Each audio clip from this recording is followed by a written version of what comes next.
hingga semester pertama 2025 ini bagaimana kinerja Toba, kemudian bagaimana laporan rilisnya juga di semester 1, begitu Q1, Q2, semester 1 ini seperti apa? Sekarang sudah mau masuk ke Q3 bahkan ya. Seperti apa nih gambarannya di tahun 2025 ini, Bu Julie? Ya, terima kasih Maria. Ya mungkin saya sampaikan dari saat ini Toba memang sudah mengeluarkan report untuk semester 1 2025. Hasilnya kami bisa membukukan revenue di 172 juta US dollar. Memang agak menurun 35% dibandingkan 12 bulan sebelumnya.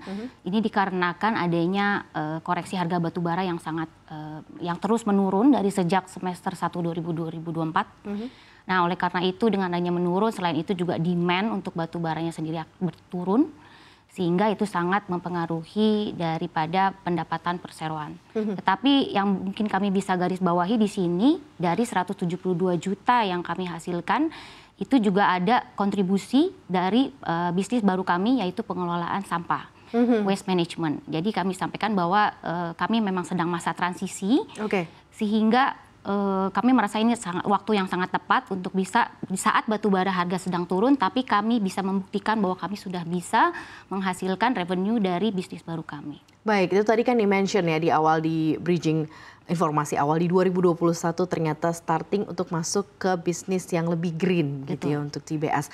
Mungkin bisa diceritakan background story-nya seperti apa kemudian melihat ini sebuah bisnis yang akhirnya menjadi concern atau fokus baru dari TBS sendiri, Bu Julie. Ya, sebenarnya dari awal tahun 2021 itu dari founder kami juga dan dari manajemen juga memikirkan bahwa apa strategi bisnis kami ke depan, mengingat bahwa memang saat ini kami mempunyai 3 tambang batubara yang akan habis coal reserve-nya ya. Dari sisi izin kami masih memiliki izin yang cukup, tetapi dari coal reserve-nya kami melihat bahwa 3 tahun ke depan, itu 3 tahun depan dari sekarang ya, jadi sekitar tahun 2027 ini coal reserve sudah habis. Jadi pada saat tahun 2021 kami sudah memikirkan apa yang akan kami kerjakan ke depannya. Oleh karena itu kami mulai dari kita mendivestasi saham Python kami di 5% dan kami sudah mempunyai strategi, kami akan masuk untuk ke bisnis yang lebih sustainable. Seperti itu. Jadi langkah kami saat itu kita mendivestasi saham Python, setelah itu kami meluncurkan misi kami namanya TBS 2030, di mana saat itu kami memiliki misi untuk mencapai carbon neutral di 2030. Artinya bahwa semua bisnis kami akan mengarah kepada bisnis yang lebih berkelanjutan. Baik, ini menyambung nih ya pertanyaan saya selanjutnya terkait mengenai netralitas karbon di 2030 begitu ya.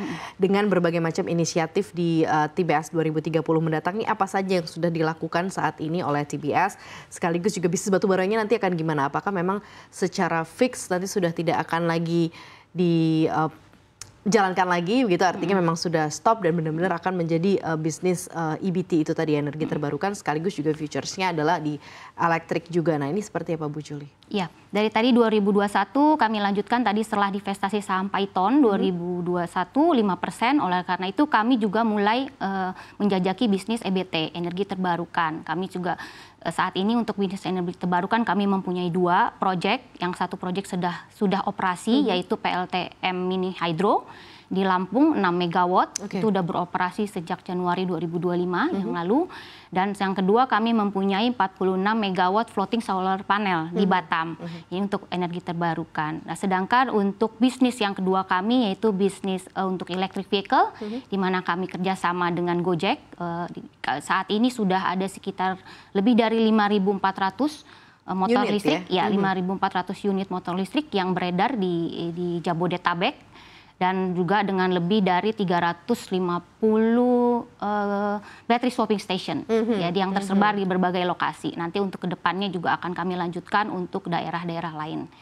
Dan selain itu yang bisnis yang baru kami ya ini bisnis yang waste management. Ini kami mulai di tahun 2023, waktu itu kita mengakuisisi Asia Medical Energy Services.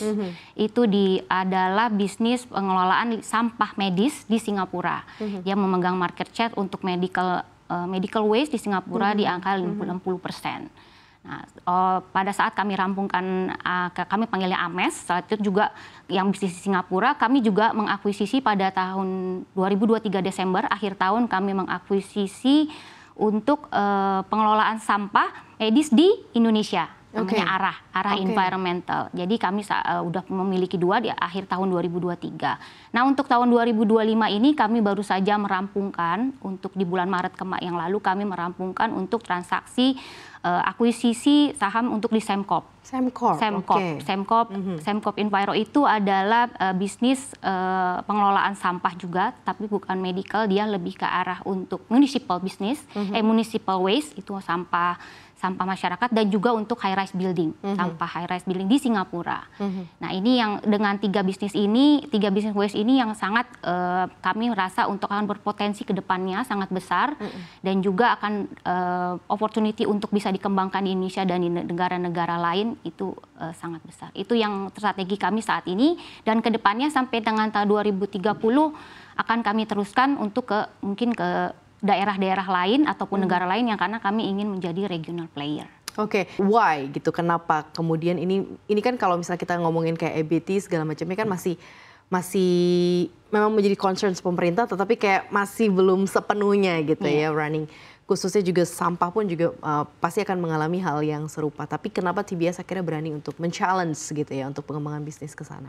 Ya, karena kami concern ya terhadap masalah sampah untuk ini, karena kami juga memang pada awalnya waktu kami akuisisi yang Ames, kami melihat tuh ada opportunity untuk bisa mengakuisisi yang di Singapura ini, limbah medis. Kami melihat, oh ya, ini suatu bisnis yang sangat menjanjikan, karena selain ini juga pasti berkontribusi positif pada lingkungan, juga kami juga melihat ini opportunity-nya sangat besar, dan bisnis ini lumayan kami bisa bilang ini cukup stable ya, karena siklus apapun kita akan tetap memproduksi sampah.